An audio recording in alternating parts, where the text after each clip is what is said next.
Bonjour, bonsoir, bon après-midi à tous nos téléspectateurs, à nos followers sur les réseaux sociaux et à tous ceux qui sont passionnés du travail de la Fondation Mathieu Coustou d'un continent à l'autre. Alors aujourd'hui, nous allons aborder comme ça un nouvel épisode de notre podcast Parlons inclusion, ne rien lâcher. Cet épisode a pour thématique les troubles de la communication et inclusion, accompagner les enfants avec déficience intellectuelle vers l'autonomie. Et pour la journée, pour marquer le coup, nous avons une invitée exceptionnelle de haut rang qui va nous faire le plaisir de nous entretenir aujourd'hui et de nous donner le max de son savoir. Mais comme à l'accoutumée, j'aime bien le dire, ma coprésentatrice déjà attitrée, Marie-Flora Coustou, la présidente de la Fondation Mathieu Coustou d'un continent à l'autre, qui est avec nous sur le plateau, va peut-être nous dire bonjour. Allô Marie, bonjour, comment tu vas?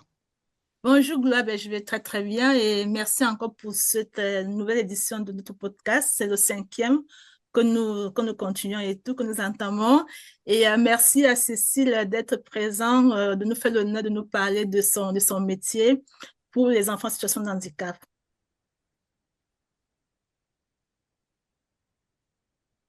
D'accord. Alors, c'est vrai que tu as lâché le nom, mais je suppose juste le prénom, tu as dit Cécile.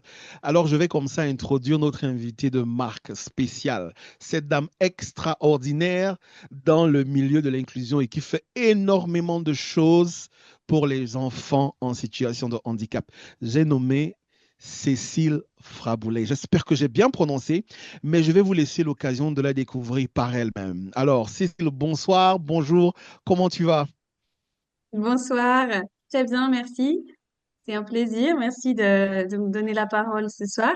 Ok, exceptionnel. Merci beaucoup. Alors, Cécile est orthophoniste, spécialisée dans l'accompagnement des personnes en situation de handicap, troubles de la communication. Alors, comment est-ce qu'on peut te définir? Parce que ce que j'ai dit peut sembler difficile à digérer pour ceux qui vont nous écouter, mais comment toi tu te présenterais, Cécile?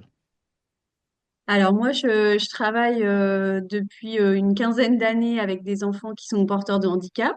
Donc c'est une vocation, hein, on va dire, hein. Voilà, je fais ça depuis le début de ma carrière d'orthophoniste, du coup.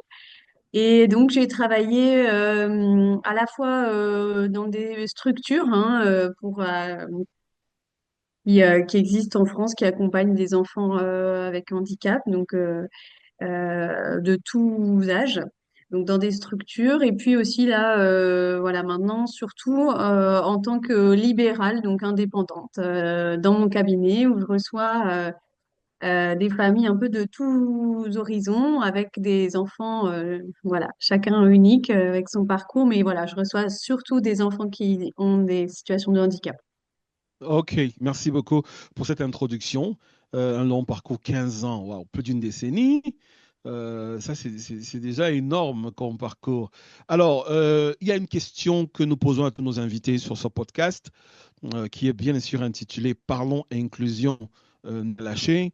Alors, pour toi, c'est quoi l'inclusion? Ce serait quoi ta propre définition du mot inclusion?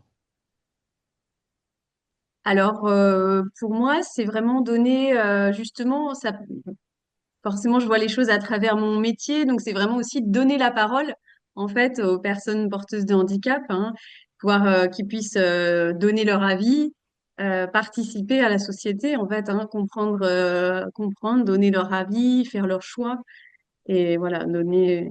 Je vois ça vraiment par le biais finalement de la communication, parce que plus on arrive à s'exprimer, plus on arrive à finalement à vivre avec les autres de façon plus harmonieuse en fait, hein. Mais les autres doivent faire un pas bien sûr D'accord, aussi pour d'accord, super, merci l'inclusion, beaucoup, hein. effectivement. Effectivement, voilà, inclusion, ça nécessite vraiment que les autres fassent un pas. Mais je crois que nous sommes tous très anxieux, nous voulons vraiment savoir qu'est-ce qui amène Cécile dans le domaine de l'inclusion, spécifiquement de l'orthophonie. C'est quoi qui te drive vers cette profession-là? Comment tu y arrives? Bah, c'est vraiment le désir d'aider, hein, et puis c'est aussi voilà un peu voilà une révolte face à de l'injustice, hein. C'est pas finalement c'est pas le handicap, il touche de façon un petit peu injuste les enfants. Enfin, c'est souvent voilà, c'est le hasard, ça leur tombe dessus. Et donc voilà, c'est aussi une façon voilà, c'est une femme. Voilà, moi, je vois mon rôle dans la société comme vraiment aidante, facilitatrice, vraiment d'essayer d'aider ces enfants qui sont touchés par le handicap, de révéler leur potentiel, d'aller au maximum de leurs possibilités pour juste pour une meilleure qualité de vie, Exact. pour voilà. Mm. D'accord. Mais alors, est-ce que la petite Cécile qui avait 8 ans et qui allait, je ne sais pas en quelle classe, se disait, ah, je vais devenir orthophoniste dans l'avenir? Non, j'avais pas encore découvert cette. Non, non. J'ai mis pas mal de temps à vraiment.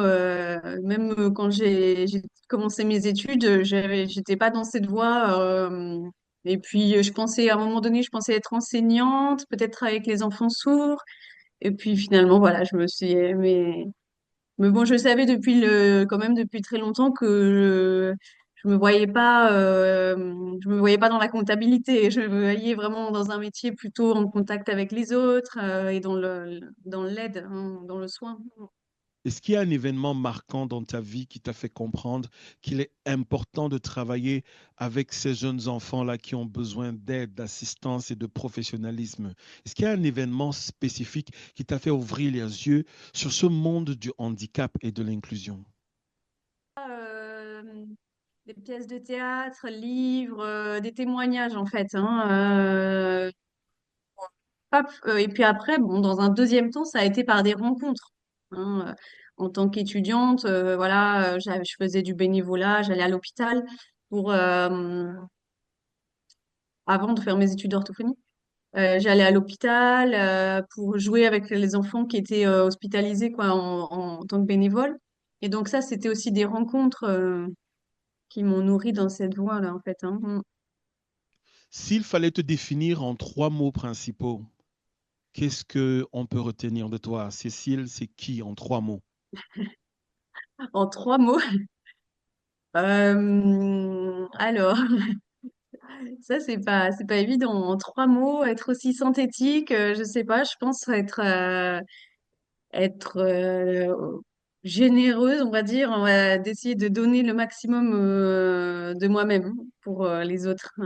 Ça, c'est sûr. Après, après, j'ai tendance à être un peu hyperactive, hein. Ça fait partie aussi de mon tempérament. Voilà. Et puis, vraiment aussi, voilà, ouais, hyperactive, généreuse, on va dire. Et s'il fallait trouver autre chose, je pense que je suis quand même à l'écoute, hein. Ouais, j'essaye. Ok, merci. Alors, Marie-Flora, si on veut que tu participes à ce jeu-là, comment est-ce qu'on définirait Marie-Flora, la présidente de la Fondation Mathieu Coustou, en 3 mots, de manière synthétique? Oh là là, c'est assez difficile de se définir en 3 mots. Bon, je vais Ouais. essayer. Je vais essayer. Bon, je pense que je suis, on va dire, à l'écoute comme personne, qui veut toujours aider et aussi un peu dur avec moi-même. Donc, je mets beaucoup la barre très, très haut. Et on va dire le mot qualificatif, c'est que je suis très exigeante envers moi. Donc, c'est peut-être un défaut, hein, parce je pense qu'on attend beaucoup de soi. Parfois, on exige aussi beaucoup des autres. Donc, bon, c'est une qualité, peut-être c'est aussi un défaut, je ne sais pas. Donc, je vais dire exigeante, à l'écoute Ok. et généreuse. Alors, Cécile, une question pour entrer maintenant dans le vif du sujet. Quelles sont les principales difficultés que tu observes chez les enfants que tu accompagnes? Quelles sont les principales difficultés que tu observes chez eux qui font blocage et qui justifient le fait qu'ils viennent auprès de toi? Alors, dans le domaine du langage, il y a plusieurs niveaux de difficulté. Il y a tout ce qui est au niveau de la parole, pour vraiment réaliser les mouvements, hein. faire les bons mouvements pour dire les sons de la parole, hein, tout ce qui est vraiment articulé, dire les sons. Et puis, il y a aussi toute la notion de mémoriser le vocabulaire, construire des phrases, etc. Puis après, pour ceux qui ont vraiment le plus de capacité de langage, ça va être aussi pouvoir expliquer, raconter ce qu'on a vécu ou expliquer, donner son avis, comme on disait au début. Hein, donc être précis finalement dans ce qu'on veut dire, hein, parce que bon, des phrases simples suffisent pas forcément. Voilà, voilà, plus on a de vocabulaire et plus on arrive à bien construire les phrases, plus on arrive à exprimer ses idées. Hein. Mm. Donc voilà, c'est vraiment Oui, ces difficultés de effectivement, langage d'accord. hein, qui sont au premier plan. Après, il y a des difficultés souvent de mémoire, d'attention aussi, hein, de concentration, d'attention, qui peuvent aussi pas mal venir gêner. Mm. Oui, effectivement. Et ces troubles-là, on peut dire qu'ils impactent réellement l'inclusion scolaire et sociale de ces enfants. Est-ce qu'il y a des cas qui arrivent vers toi spécifiquement pour ces problèmes, inclusion scolaire, inclusion sociale?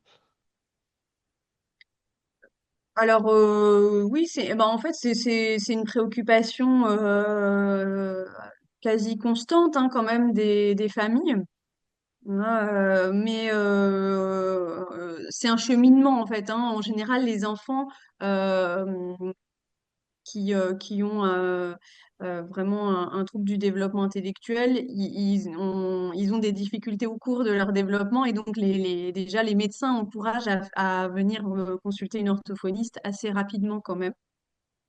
Donc avant qu'on soit sur ce qui est enfin voilà. Mais l'objectif qu'on a euh, auquel pensent pas forcément les parents au tout début, hein, quand ils ont un tout petit enfant. Mais l'objectif qu'on a, bien sûr, à terme, c'est vraiment que l'enfant, voilà, développe au maximum ses compétences pour avoir la meilleure inclusion scolaire et sociale possible, en fait. Hein.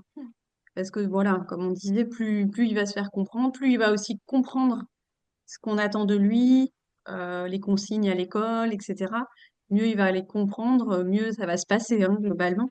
Et puis plus il va réussir à dire quand il a un problème, demander de l'aide, etc., plus ça, voilà, plus ça va faciliter son inclusion au niveau scolaire. Mm. D'accord. Et est-ce que lorsque tu reçois des enfants ou des familles, tu t'es parfois dit, oh, cette personne est venue au bon moment? Est-ce que les parents arrivent à juger, à savoir à quel moment il faut rechercher l'aide d'une orthophoniste? Oui. Les parents connaissent très très bien leur enfant, hein, donc vraiment, je prends aussi beaucoup de temps pour les écouter. Voilà, moi j'ai vraiment comme approche le fait de me dire que bon bah voilà, moi je suis spécialiste de mon domaine, du langage, etc. Mais eux sont aussi sont vraiment les spécialistes de leur enfant, donc déjà chaque enfant est unique et fonctionne différemment, donc ils connaissent en effet. Bien leur enfant et quand il y a besoin d'aide, en effet, quand leur enfant est en difficulté, souvent, voilà, ils arrivent à le percevoir et à le nommer, à faire des demandes, voilà, à demander de l'aide à ce sujet, ouais. Mm. D'accord. Alors, pour ceux qui nous écoutent et qui nous entendent parler, entendent parler d'orthophonistes, spécialistes du langage et autres, mais en quoi consiste réellement le travail ou le rôle de l'orthophoniste pour la personne qui n'est pas forcément spécialiste du domaine ou bien qui n'est pas touchée par le handicap à ce niveau-là? Comment il peut comprendre le rôle de l'orthophoniste?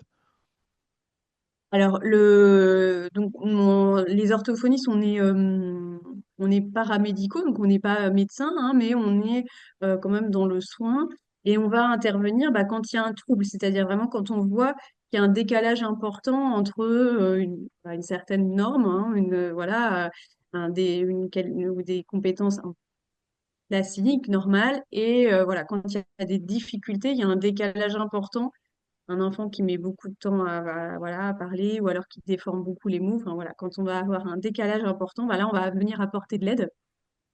Donc, surtout, les orthophonistes vont intervenir surtout au niveau du langage oral, donc parler, tout ce qui est autour du fait de parler.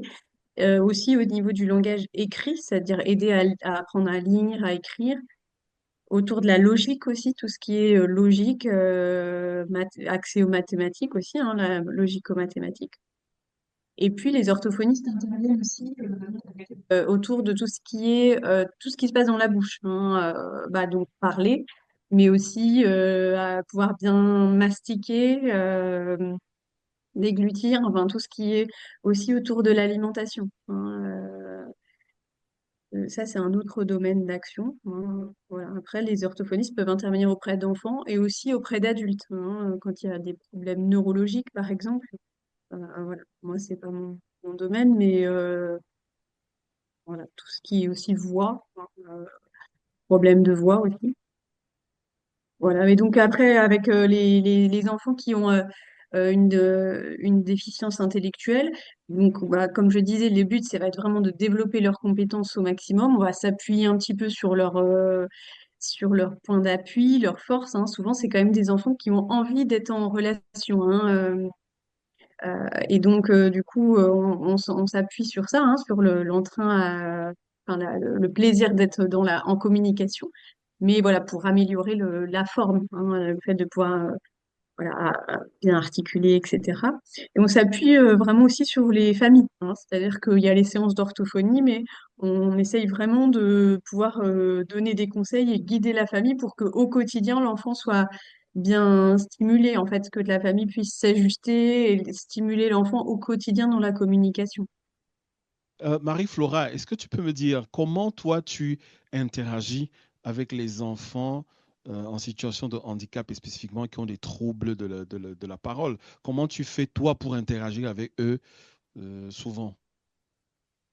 Alors, moi, je pense que c'est plutôt au niveau, je vais dire, le mot en anglais, feeling et tout, essayer vraiment d'être à l'écoute, d'essayer de me connecter avec l'enfant pour savoir, pour pouvoir comprendre qu'est-ce que l'enfant veut dire, bien qu'est-ce que l'enfant a besoin.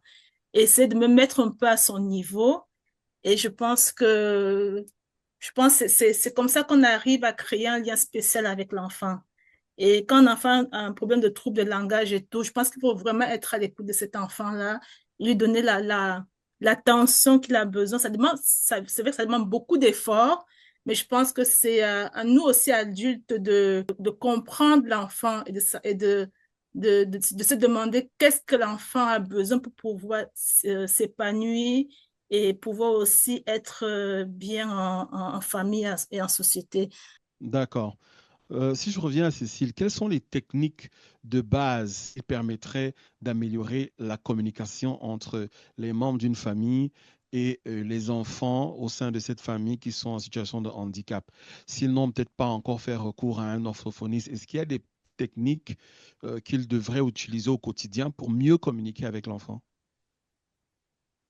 Oui, alors c'est vrai que en effet, le fait de prendre le temps, hein, déjà, de donner de l'attention, de prendre le temps, d'être attentif aussi, et quand il y a, surtout quand il y a des difficultés vraiment de s'exprimer, d'être attentif aussi aux petits signes, et d'essayer de comprendre ce que l'enfant veut ou enfin, ce qu'il essaye de dire, quels sont ses besoins, hein, en effet, d'être attentif à tout ça, et puis de l'aider en fait à lui donner un modèle en fait, hein, de lui soit sous forme de signes, hein, les signes sont assez souvent utilisés pour vraiment favoriser la communication quand vraiment la personne a beaucoup de mal à articuler, les signes qui viennent de la langue des signes. Il y a une méthode qui s'appelle Macathon qui utilise des signes un peu simplifiés. Enfin voilà, et donc ça favorise vraiment la communication, hein, quand la personne a du mal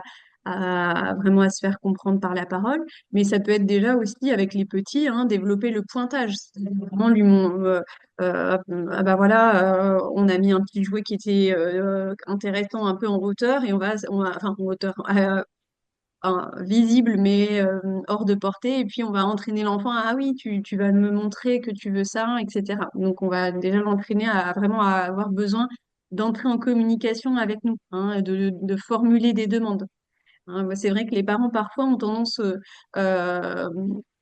en de façon tout à fait compréhensible. Ils veulent un petit peu anticiper tous les besoins de leur enfant pour que leur enfant soit content et que tout se passe bien, que les besoins de l'enfant soient mais voilà, il faut faire attention à pas tout anticiper pour que l'enfant vraiment aussi ait besoin de faire des demandes, hein, de créer un petit peu des occasions. C'est-à-dire que si on donne pas forcément tout le paquet de gâteaux, mais juste un gâteau, bah, peut-être qu'après l'enfant va vouloir demander ah encore, voilà, et faire une demande pour voilà s'entraîner aussi à faire des demandes et voilà donc euh, c'est dans le quotidien, c'est vrai qu'on peut vite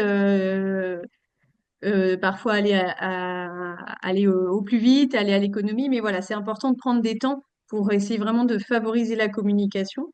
Et puis après, quand il y a voilà, quand il y a des difficultés très importantes, hein, on peut s'appuyer sur les pictogrammes aussi, qui peuvent aider. Ce sont des petites images qui vont représenter les mots. Et donc là, les pictogrammes, ils peuvent aider l'enfant aussi à communiquer, hein, surtout quand les signes, justement, c'est trop compliqué, hein. Quand les signes, l'enfant n'imite pas les signes, on peut utiliser aussi des pictogrammes. D'accord, merci beaucoup. Effectivement, ce serait intéressant. Nous rappelons à nos téléspectateurs, nos followers et ceux qui nous suivent que les liens seront disponibles dans la description de cette vidéo. Alors, comment les parents et les enseignants peuvent-ils compléter le travail de l'orthophoniste? C'est-à-dire comment faire le relais à la maison ou à l'école pour permettre à ces enfants de mieux communiquer avec leur entourage? Ouais, je crois que ce qui est important, c'est euh, que le programme, enfin, ou que les activités proposées soient vraiment à la hauteur de l'enfant. C'est-à-dire que euh, si globalement, hein, si les activités ou si le travail proposé à l'école est trop facile, bah, l'enfant va s'ennuyer, se désintéresser, insister. Voilà, si. Et si au contraire c'était vraiment trop difficile, l'enfant peut se décourager et refuser de travailler finalement, hein. Donc en fait, la clé, c'est vraiment d'adapter le niveau, d'être au plus proche du niveau de l'enfant, hein. Au début, d'être au début sur des choses qu'il arrive à faire, hein, pour aussi le mettre en réussite, hein, parce que c'est comme nous, hein, si on essaye une nouvelle activité et qu'on voit que on rate à tous les coups, en général, au bout d'un moment, on va finir par se décourager.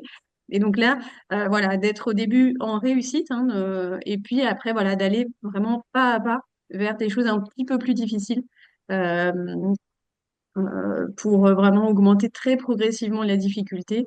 Euh, Toujours aussi terminer par par plutôt quelque chose, terminer la session de travail, on va dire, par quelque chose de facile. Donc l'enfant va toujours terminer par quelque chose où l'enfant est en réussite, pas terminer sur un truc où l'enfant on a abandonné parce que c'était trop difficile. Toujours, même si on voit qu'on a été trop haut, que c'était trop difficile, bah, quand même terminer la session sur revenir sur quelque chose de plaisir, de facile, pour que l'enfant aussi accepte de travailler de nouveau la prochaine fois. D'accord, super. Marie-Flora, est-ce que tu peux nous dire quelles sont les difficultés spécifiques que rencontre Mathieu ou a rencontré Mathieu lors de son insertion dans le milieu scolaire ou au début? Qu'est-ce qui se passait concrètement? Je pense que les difficultés pour Mathieu, c'est surtout au niveau du langage. Je pense que c'est son point qui est le plus difficile parce qu'il a du mal à s'exprimer. Il comprend tout ce qu'on lui dit, mais c'est le langage qui est vraiment un point crucial pour lui. Et je pense que comme Cécile le suit aussi, donc enfin, il y a eu des évolutions, mais je pense qu'il y a encore du travail à faire. Et on espère qu'il arrivera à parler un jour. Ça, c'est notre souhait à tous. Qu'il arrive à s'exprimer, à dire ce qu'il ressent et c'est Oui, il faut aussi dire que Mathieu est encore très jeune. Comme tu le disais dans le précédent podcast, c'est un petit enfant qui est encore tout petit, donc au début de son parcours, mais on voit déjà les énormes progrès qu'il fait dans la communication. Je crois qu'on l'a vu dans la précédente vidéo, il arrive à échanger, à communiquer, à faire des signes. Alors, euh, comment est-ce que, Cécile, tu entres en contact avec les enfants? Je veux dire, le premier contact. Comment ça se passe, cette prise de contact et certainement la mise en confiance? Comment tu arrives à créer ce lien pour entrer dans l'intimité de l'enfant et lui enseigner ces choses magnifiques?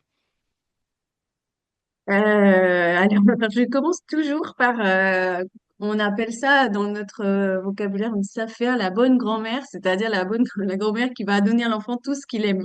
C'est-à-dire qu'au début, en effet, je vraiment, alors bien sûr, hein, bah déjà je m'intéresse à lui et je l'observe pour voir ce qu'il aime, voir ce qu'il et donc au début, voilà, je vais finalement lui proposer des choses qu'il apprécie pour vraiment créer et puis m'intéresser à lui. Il voit aussi que je pose des questions à ses parents pour connaître beaucoup de choses de sa vie, hein. Donc ça, il entend ça aussi.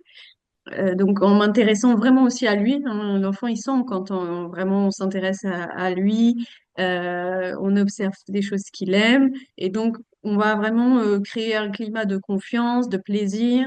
Et dans ce climat-là, par contre, après, je vais commencer à être exigeante, c'est-à-dire que vraiment, petit à petit, je lui demande des efforts, hein, mais qu'il va fournir. Il fournit parce que il sait que je suis bienveillante, que aussi je le félicite, etc. Mais je commence à être de plus en plus exigeante pour qu'il donne aussi le meilleur de lui-même, pour le faire progresser, hein, parce que, Waouh, voilà. extraordinaire.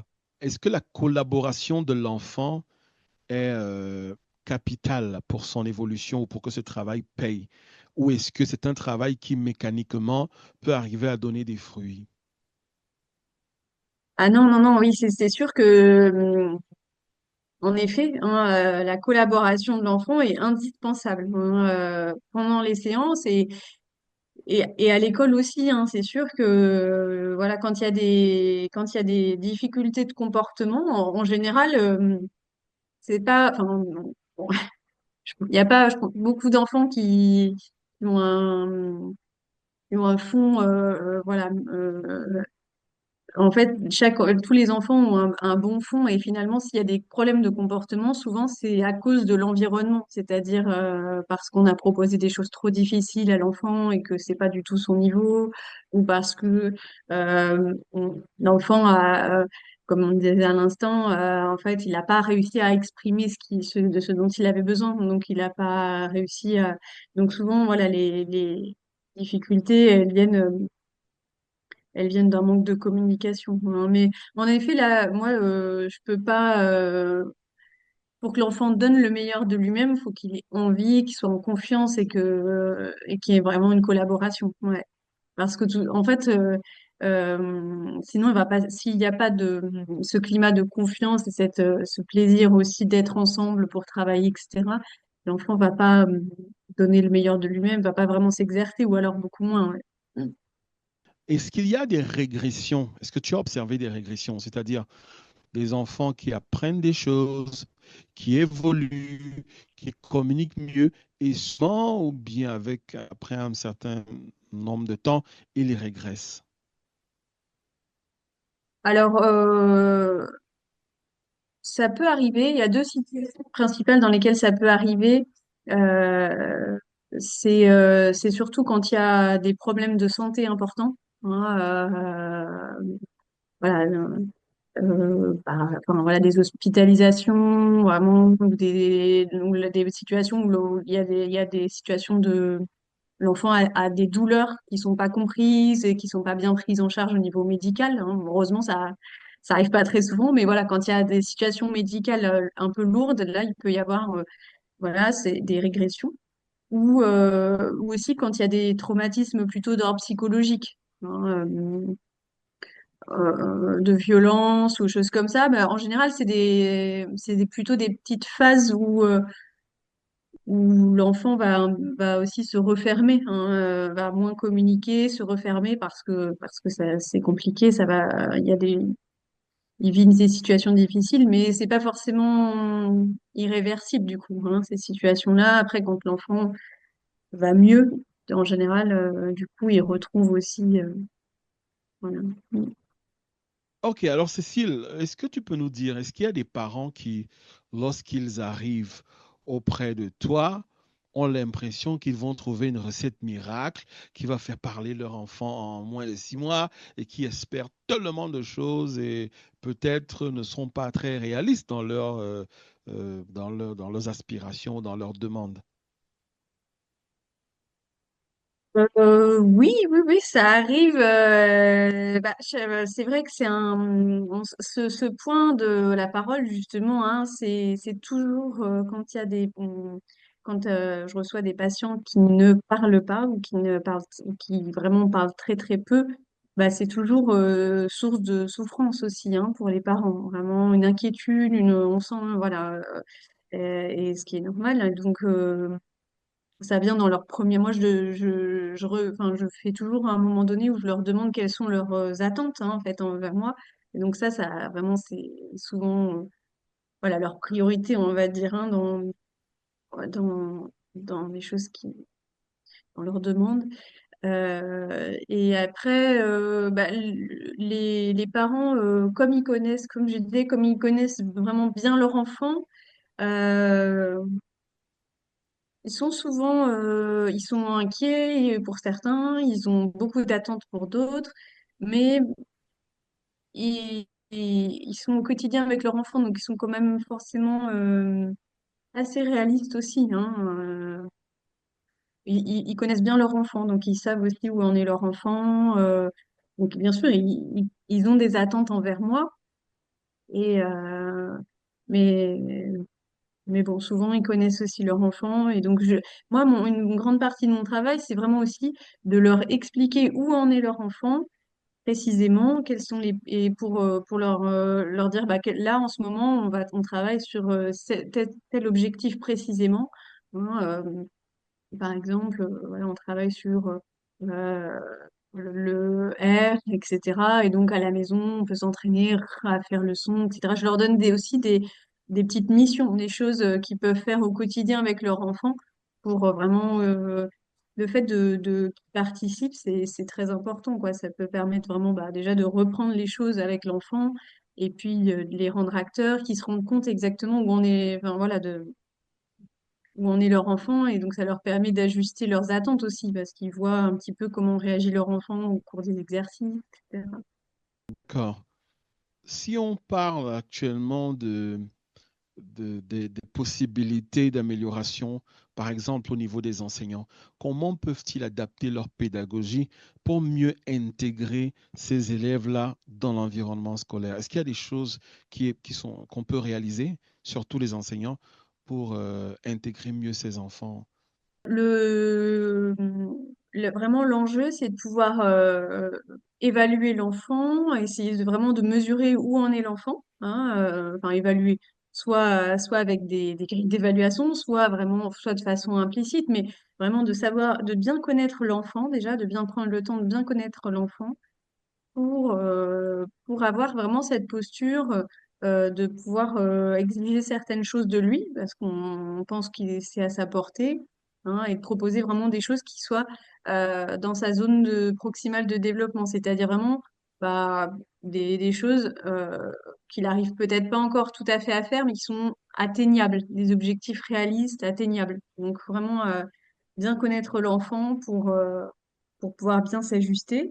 C'est important aussi d'expliquer aux autres aussi, hein, dans la classe, par rapport à l'inclusion, justement, de pouvoir expliquer aux autres bah, que l'enfant, par exemple, comme dans la situation de Mathieu, que l'enfant comprend beaucoup de choses, comprend beaucoup mieux, en tout cas, que ce qu'il peut dire, hein, ce décalage entre ce que l'enfant, bah, entre la compréhension et l'expression, par exemple. Donc ça, c'est important de l'expliquer aux autres, hein, de leur dire, voilà, enfin, d'expliquer finalement les difficultés de concentration voilà, et que donc, du coup, on va adapter les exigences pour cet enfant, puisqu'il a des besoins particuliers, peut-être lui permettre des petits temps de pause, pour que, voilà. Hein, finalement, c'est aussi, voilà, avoir des objectifs atteignables et puis pouvoir valoriser, hein, bah, ces enfants qui sont porteurs de handicap, ils ont besoin, comme nous tous, d'avoir des moments où on va quand même se sentir valorisé. Donc même si c'est sur des petites missions, voilà, de les faire participer aussi à la vie de la classe, hein, sur des petites choses qui sont à leur portée. Parce que ça aussi se sentir utile, se sentir inclus, c'est aussi voilà, pouvoir faire partie de la vie de la classe en faisant quelque chose qui est à leur portée, en fait, hein. Voilà. Alors, merci beaucoup. J'aimerais savoir un peu, est-ce que tu as une histoire inspirante, un témoignage d'un enfant qui a été accompagné et qui a réussi quelque peu à faire des progrès significatifs vers l'inclusion dans la société ou à l'école, mais qui s'exprime mieux, qui communique mieux? Est-ce qu'il y a une success story, comme on dit souvent, une histoire inspirante dont tu peux parler? Oui, je peux vous parler d'un petit garçon alors que j'ai suivi pendant une dizaine d'années. J'ai accompagné sa famille. Oui, je l'ai rencontré. Il avait même pas un an, il avait 10 mois, je crois. Et ils étaient un peu sous le choc parce qu'on leur avait annoncé que donc non, il avait une trisomie 21, ça il l'avait su déjà un petit peu avant la naissance. Et, euh, et on leur a annoncé qu'il était sourd. Donc c'était un handicap qui s'ajoutait. Et donc il avait une surdité qui n'était pas vraiment fixée en fait, hein. On savait pas trop. En fait, on savait pas, les médecins savaient pas exactement comment il allait entendre quand il serait adulte, mais c'était ses conduits auditifs qui étaient complètement collés, on va dire, qui étaient complètement tout petits, mais avec des possibilités de croissance. Et donc on a beaucoup travaillé avec les signes justement, comme on savait pas qu'il allait pouvoir parler. On a beaucoup travaillé avec les signes. On a fait pas mal aussi des séances. Alors, beaucoup au début, hein, je travaillais avec les parents, hein. La maman était là quand il était bébé, bien sûr. Et puis, sa fratrie aussi, hein. Enfin, il a plusieurs frères et sœurs qui ont aussi appris les signes. Et ça, c'est vrai que quand toute la famille participe, c'est vraiment très porteur. Et quand alors malheureusement, quand il est entré à la maternelle, les enseignants n'ont pas vraiment fait le pas d'apprendre les signes. Donc, du coup, lui faisait des signes, mais il se faisait pas comprendre. Donc ça, c'était un source de frustration, hein. Et heureusement, petit à petit, il a commencé grâce aussi il avait des appareils, et puis il a développé un petit peu son audition petit à petit. Il a commencé à parler.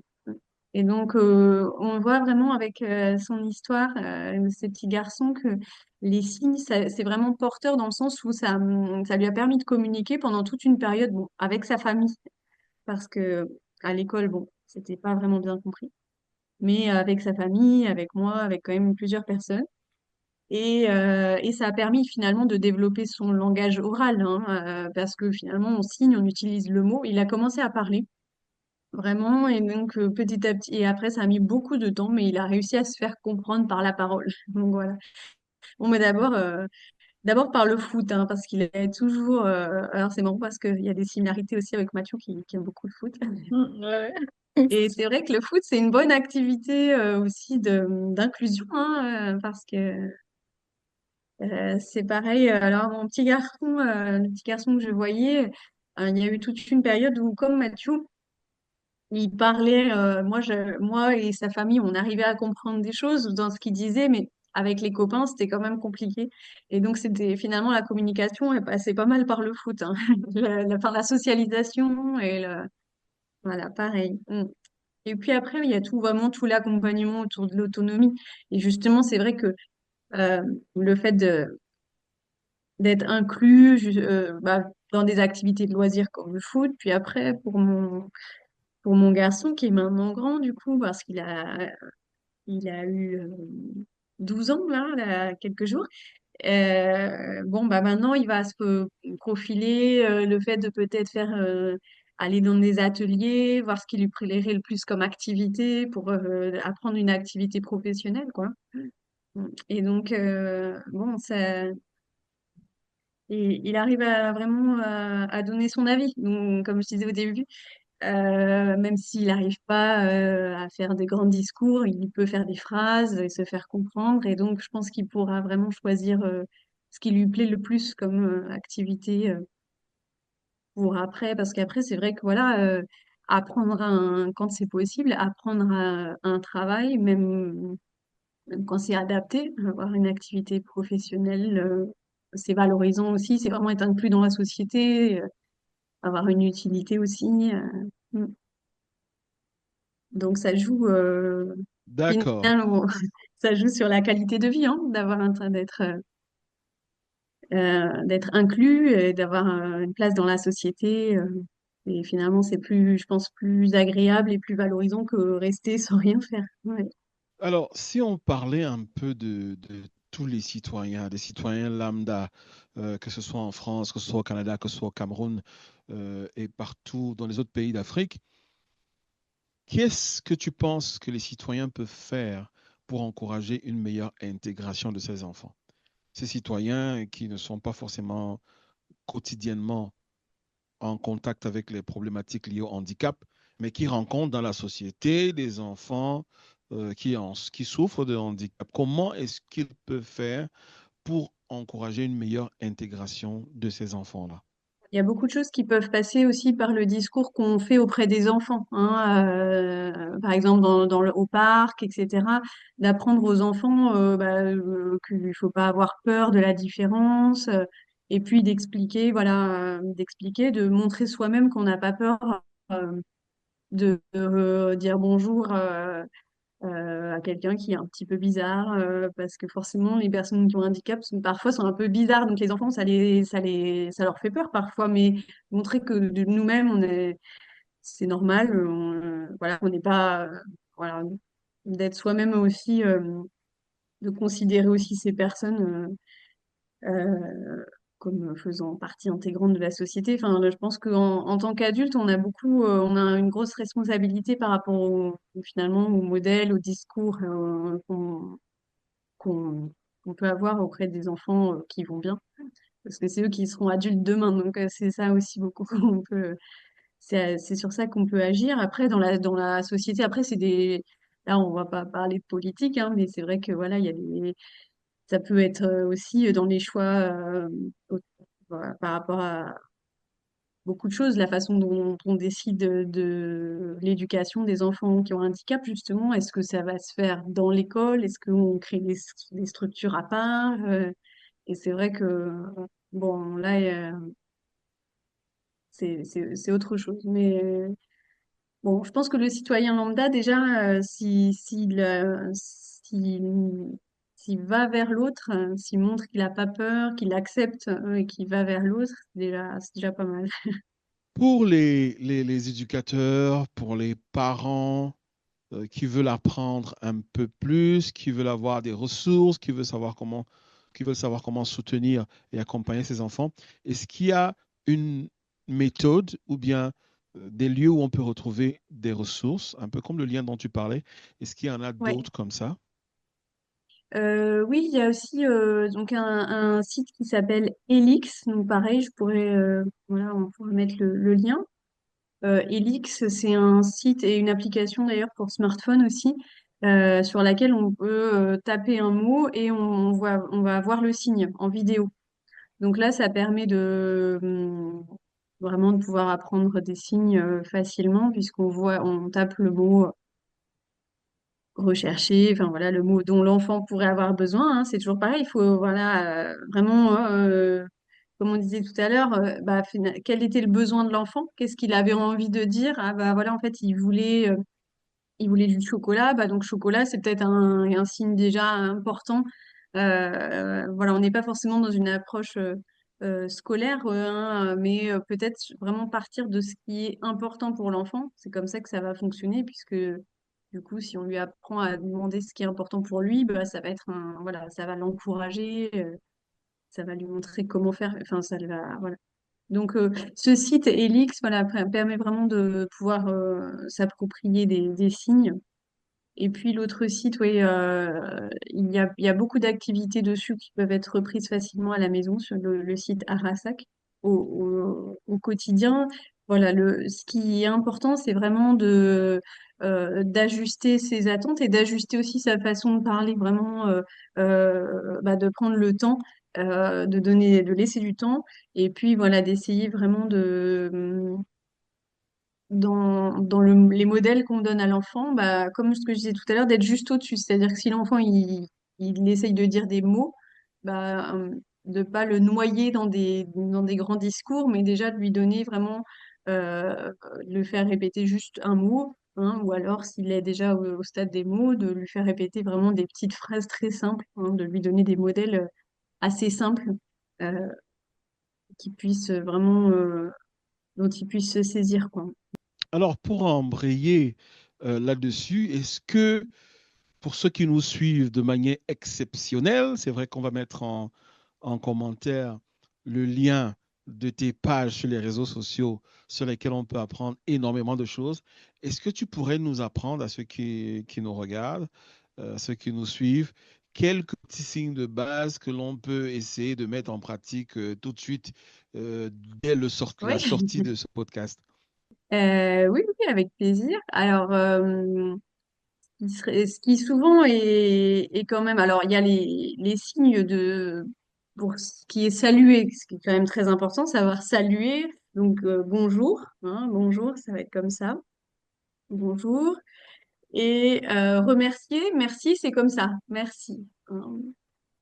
Donc, voilà. Après, bon, les enfants, donc bonjour, merci. Les enfants, en général, se saisissent facilement du au revoir, hein, qui est là un geste que tout le monde connaît, tout le monde comprend. Au revoir ou coucou, bon, ça, voilà. Et après, souvent,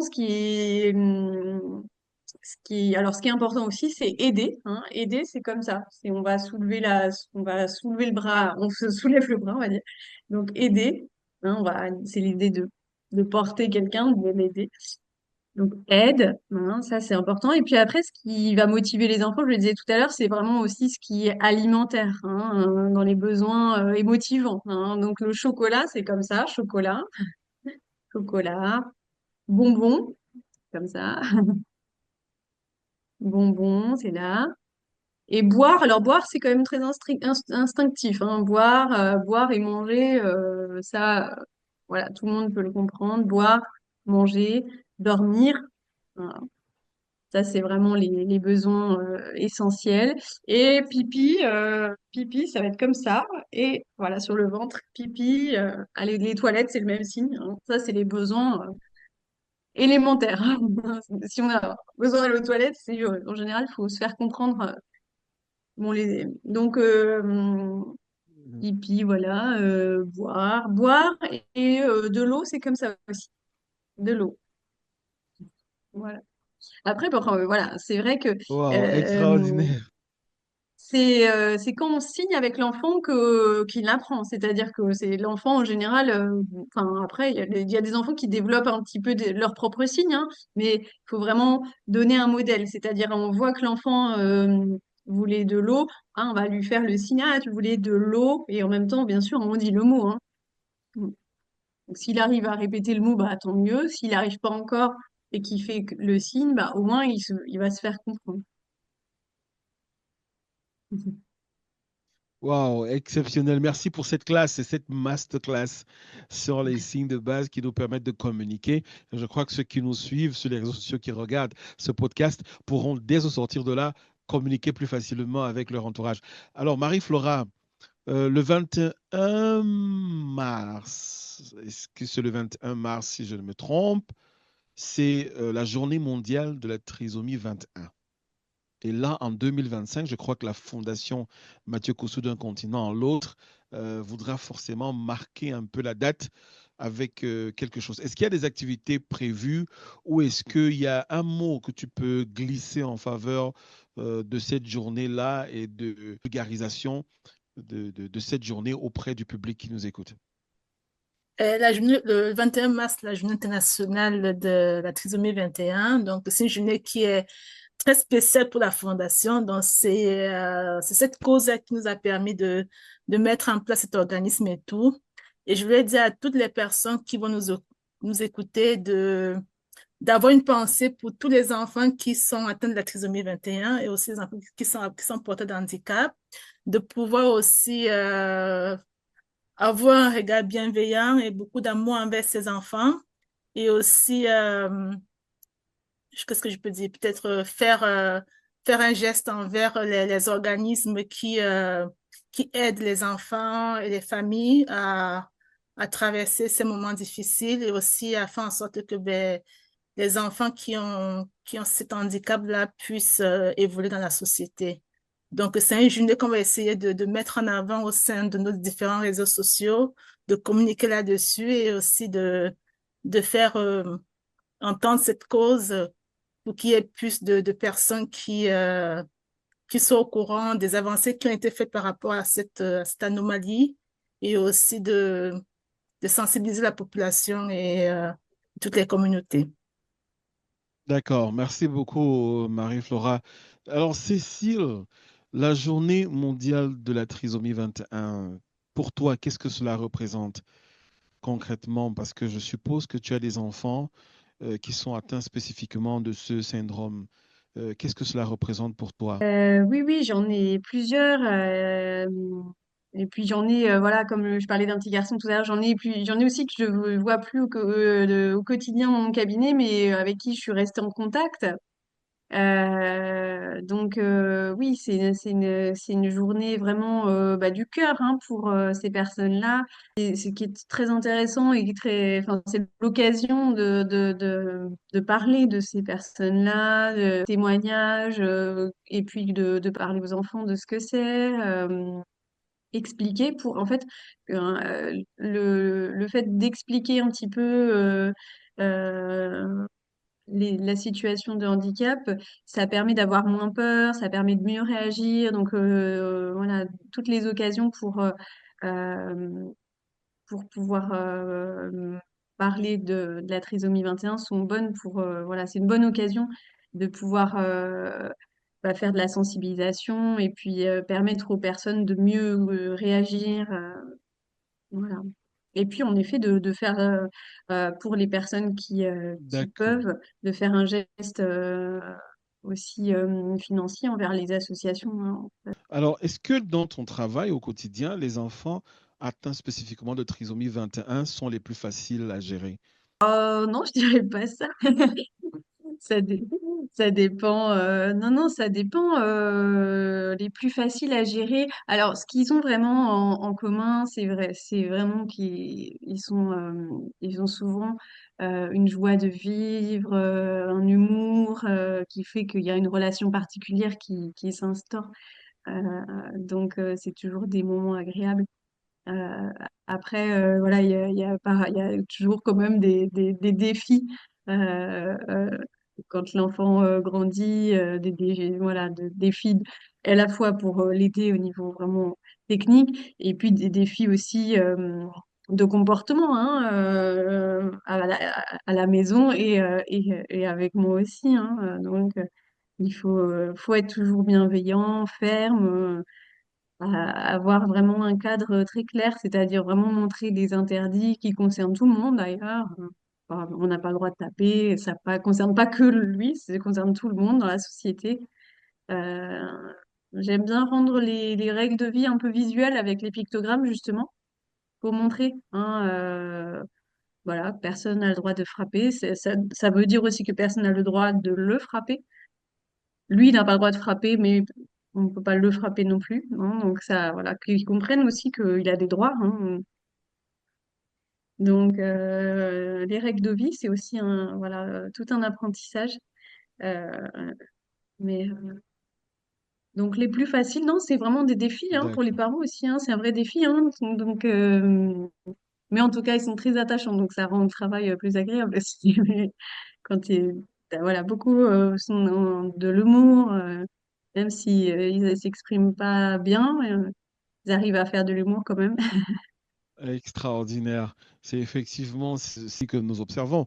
Généralement, lorsque nous sommes au contact de ces enfants atteints de trisomie 21, on est surpris de voir combien ils ont de la joie de vivre, ils partagent des émotions, ils sont toujours et- énormément pour eux, sont dans le donner, ils donnent de la joie, ils Oui, veulent communiquer. On sent cette volonté-là, vraiment d'être accepté, de participer et de poser sur les autres un regard simple, un regard facile.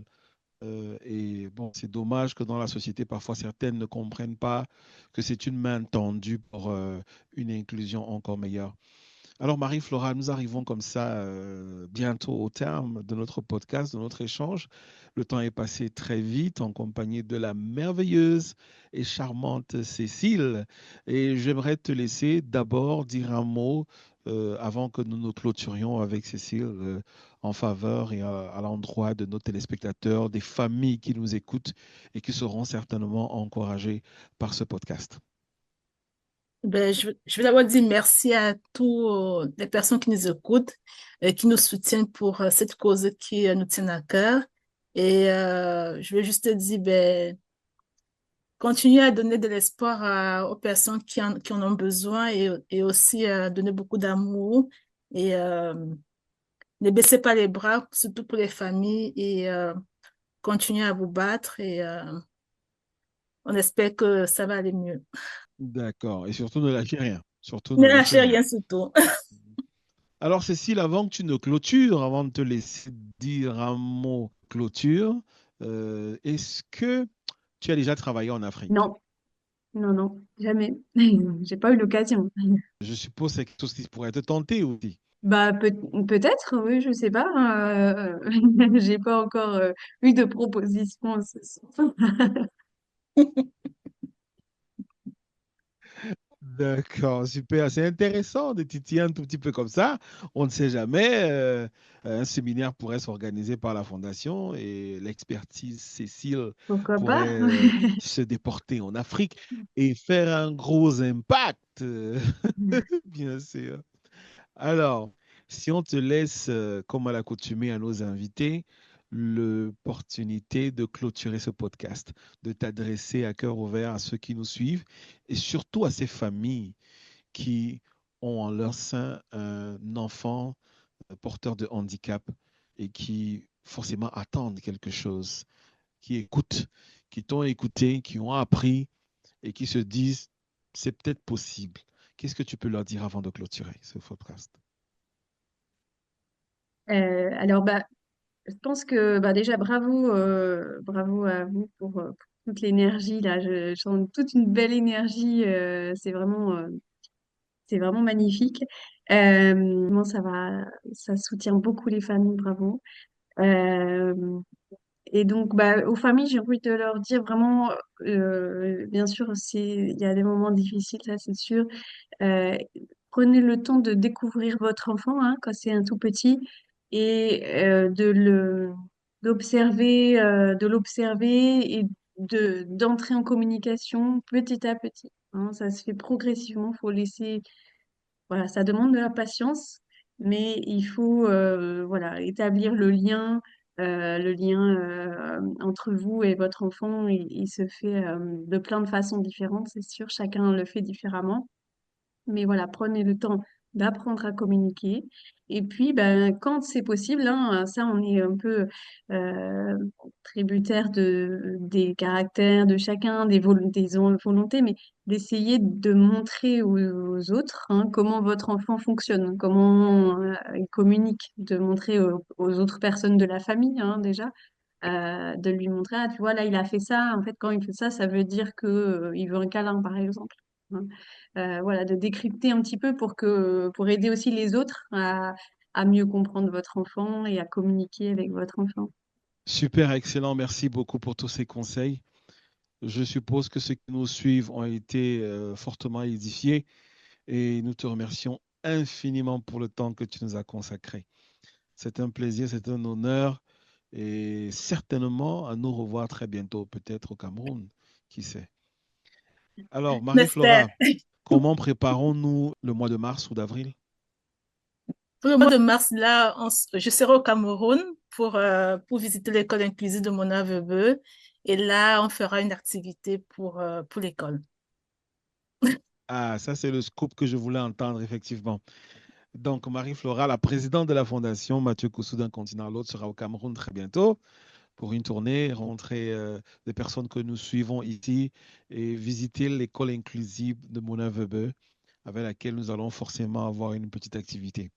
Alors, merci à vous qui nous avez écoutés ce soir, cet après-midi, ce matin, peu importe là où vous vous trouvez. Nous vous disons merci. Nous vous encourageons à continuer à supporter et à soutenir la cause du handicap. Nous vous demandons d'avoir un regard bienveillant envers ces enfants qui souffrent de handicap, mais aussi envers les familles au sens global qui traversent ces situations difficiles. Ce n'est pas toujours la difficulté que l'on doit retenir, mais la joie de vivre qui est partagée, la joie de vivre que donnent ces enfants et le plaisir qu'il y a à voir un monde beaucoup plus inclusif. C'était Parlons Inclusion, ne rien lâcher. Nous entrons en gare et nous vous disons à très bientôt.